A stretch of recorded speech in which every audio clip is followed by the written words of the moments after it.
Hey everyone, it's Isabel, and this week I'm actually in Colorado. Both my siblings, but more importantly, both my nieces live in Colorado, and today I have a little helper.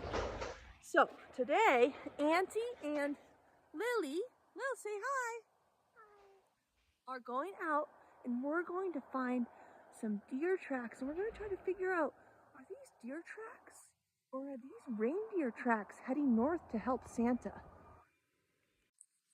So behind us here, you'll see that the hillside, and that's where we're going to go and find our tracks, is white. Okay, and that's because it is north facing. It's a rather gray day here in Colorado, but now my camera's looking exactly the other way, south facing. You can see that the hillsides over there are clear of snow because the sun hits them because the sun's in the south. We found a place with a lot of deer activity, and we're going to take a look at a few different things here to figure out if the tracks we found belong to deer or reindeer. So here's one sign that these are either deer or reindeer tracks, okay? And we found some scat from the deer, some poop, and deer poop in little pebbles like this, okay? Moose also do this, but in my hands here for scale for you, okay? Moose poop is significantly larger pebbles than this, okay? And same with the tracks. You can learn a lot about animals by their poop, by their scat is the technical term. Okay, and one cool thing to think about, especially when you see deer deer poop, or moose poop, or rabbit poop, is that all of these come in pebbles, okay, little pebbles. Okay? All three of those animals are herbivores, they're plant eaters. Okay?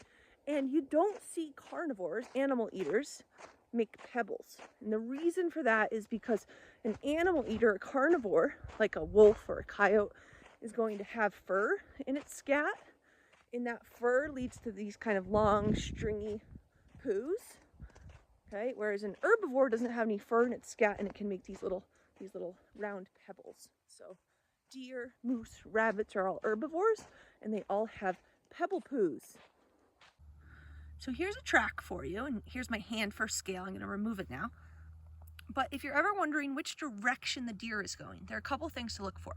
So the first thing to look for is a heart shape, and I can see that up here, right? And that's at the toe of the deer, so the front toe. So that tells me that this deer is going this way, okay? The other thing to look for is a little, see how the snow is kicked back, okay? That's because the deer puts its foot in, and then as it draws its foot back out, it kicks the snow away, okay? So you're gonna see the heart at the toe and the snow kicked out in the back. So this deer is traveling in that direction. Deer, like all hoofed animals, are called ungulates. It's a really fun word to say. It's spelled Ungulates. Ungulates. Ungulates, ungulates, ungulates. That's a word for any animal with hooves. Ungulate. So the question now is this track from a deer or a reindeer? Okay, and it's Christmas Eve, so that the sure way to know whether this track is from a deer or a reindeer is whether this track is headed north. In the days leading up to Christmas, all of Santa's reindeer headed north to the North Pole to help him pull his sleigh. Okay, and I have just checked my compass, and it turns out that we are exactly facing due north. Merry Christmas! So Lil and I are headed home now.